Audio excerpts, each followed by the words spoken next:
Secretary of Defense Pete Hegseth is moving to purge transgender military people from U.S. military service. His move follows the Supreme Court's decision earlier this week, allowing the president's ban to proceed while legal challenges move through the courts.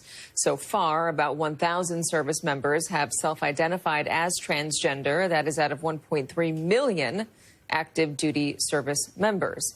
Hegseth is giving them between 30 and 60 days to leave voluntarily or to be forced out.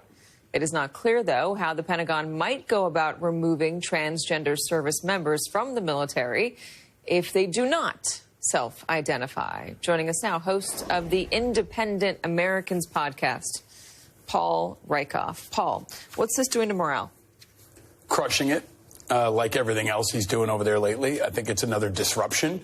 It impacts a relatively small number of people, less than 1%, but it's bad, it's reckless, I think it's bigoted, it's mean, and you have to actually, it's not just a ban, right, which would have been stopping people from going in, it's a purge, meaning removing people who are forward deployed, who are in units. So everybody you remove has a hole. It impacts that unit, it impacts that command, it impacts all the people around them, the families. So it's very, very disruptive, which has become the status quo for Hegseth. Has there been any reporting that people, transgender people in the military haven't been able to do their jobs? No. Or that standards have been lowered for them? No, and that's exactly why this is bigoted. It's unfair. It's un-American. Everybody should have an equal opportunity to serve and potentially die for their country. I think there's also another element here. He keeps doing this because it's a culture war, right? He wants these symbols. He's announced that they have till June 6th. Which is D-Day, whether that's, some kind of spectacular culture war moment or they just want to be mean. But there's always a component here that kind of links it to American history in a way that politicizes even something like D-Day. If you're not self-reporting that you're transgender, how are they going to purge you? Or does it become a version of don't ask, don't tell? It probably does, yeah. I mean, or maybe they go around and start doing questionnaires, or they start asking people to report each other, which is also really damaging and it will destructively impact morale. What is the difference between this and the former ban on gay people in the military? Well, the ban would have stopped people from joining. This is, again, removing people who are right now in Syria, in the Middle East, on battleships around the world. So these are people who maybe have been serving for 20 years. These are fighter pilots. These are people in forward deployed units who are... I'm just thinking functionally, how do you get about banning transgender people after it's already been ruled to not be okay to ban people who are gay? If you're talking about people fundamentally who they are, what's the difference? They're going to have to explain that. I mean, their definition of trans, their definition of gay, their definition of sex is even different than what has generally been accepted around the rest of the world and definitely in westernized countries. So it just underscores the massive disruption, and Hegseth continues to execute not on our national security. We're not talking about Signalgate. We're not talking about NATO. We're not talking about recruiting. We're talking about banning a group of people that they don't want to stand with. And I think it's really going to rip apart the military just because of the disruption.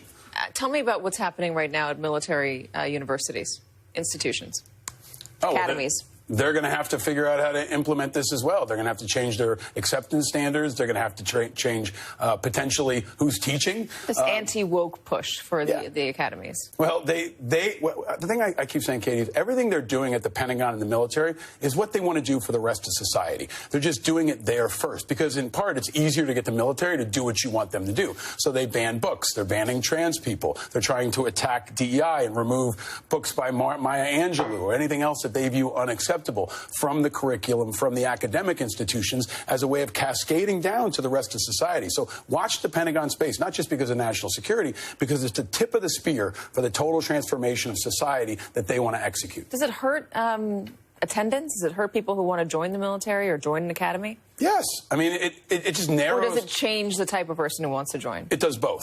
Right? I mean, you're going to get more people who are anti-woke and love Fox News and think that Pete Hegseth is MacArthur. And you get other people who don't want to be a part of a military that becomes more narrow, becomes more male, becomes more right-wing, becomes more white. I mean, that is the army and the military that they're building. It doesn't look like the military of 2024. It looks like the military of 1864. And that's the real problem here, is they're dragging us backward to make it look like the army of the Confederacy, not a modern military that can fight around the world. The Daily Show sat down with some transgender service members. Let me play a portion of that.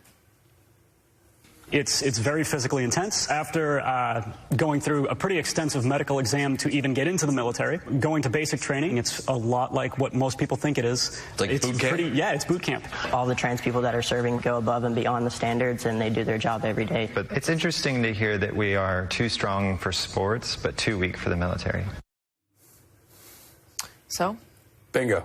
I mean, that's right. I mean, yesterday, Hegseth spoke at the Special Operations Command. There are at least 2 Green Beret Special Forces soldiers that are trans. So what are you going to do about those people? Those are people who've qualified to be among the most elite Special Forces operators in the world. They are our most elite in the U.S. Army, and he wants to kick 2 of them out. That also costs tens of millions of dollars and impacts that unit, and we have to find replacements for them, which, again, could take years to train somebody to be a Green Beret. You said this is something that he wants, that the administration wants to do, broadly speaking, to society as a whole.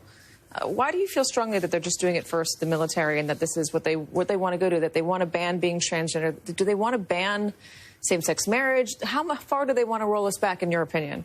All the way across the entire country. I mean, this is the Project 2025 world come to life. And I think despite Hegseth's drama and chaos and miscues, they're ahead of schedule at the Pentagon. And he has been the tip of the spear. They got him through first on confirmation. He's been pushing this radical agenda at the Pentagon first. They also fired the generals. They fired C.Q. Brown, who was the chairman of the Joint Chiefs. They've removed all legal opposition. And that sets them up to have the most powerful part of the U.S. government, the largest budget, the biggest guns, the most employees, and that makes pushing around the rest of the government pretty easy. I just got a little bit of news. The mayor of Newark, Ross Baraka, has just been arrested at an ICE detention facility. Again, Newark mayor was arrested Friday at an ICE detention facility in his city. That's his city, known as Delaney Hall. This is according to a spokesperson for his gubernatorial campaign. That person, the spokesperson, does not know what crime Baraka has been charged with committing.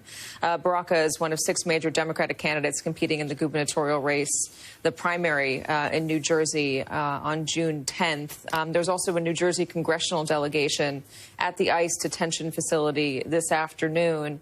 I'm not sure what they're accusing him of doing, but it does harken back to the arrest of that judge who the administration accused of trying to hamper an ICE arrest outside of a courthouse. Yeah, maybe to link this back to what we've been talking about. I mean, he's starting with ICE, but he wants to expand the capability of the United States military to arrest people. He now has a recommendation on how to invoke the Insurrection Act. They now have the authority to arrest people along the border in 3 states in a very small area. If Trump has his way, it's not just going to be ICE arresting people. It could be the National Guard or even federal troops. So I think that's an area to watch, and another reason why the Pentagon is so important. Yeah, and we're going to wait for some congressional reaction, maybe any congresspeople who saw what happened. But here's what Alina Habba said. By the way, Alina Habba is the interim U.S. attorney. We were talking about interim before. Interim U.S. attorney for the District of New Jersey. She just posted this online. The mayor of Newark, Ross Baraka, committed trespass and ignored multiple warnings from Homeland Security investigations to remove himself